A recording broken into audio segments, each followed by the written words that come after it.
ఉగాది తర్వాత శని సంచారంలో మార్పు వల్ల 12 రాసుల్లో 3 రాసుల వాళ్ళకి సంవత్సరం మొత్తం విశేషమైన రాజయోగం పట్టబోతోంది.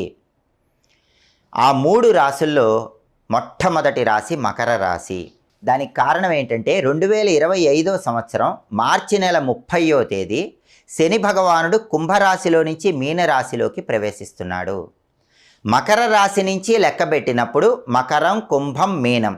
శని సంచారంలో మార్పు జరిగిన మీనరాశి 3వ రాశి అవుతుంది. అంటే మకర రాశి వాళ్ళకి ఉగాది తర్వాత శని భగవానుడు తృతీయంలో 3వ స్థానంలో సంచారం చేస్తున్నాడు. ఇది విశేషమైన రాజయోగాన్ని కలిగిస్తుంది.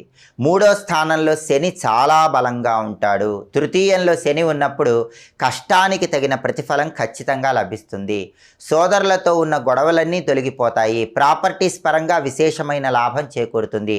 అనుకున్న పనులు అనుకున్నట్లు మకర రాశి వాళ్ళు దిగ్విజయం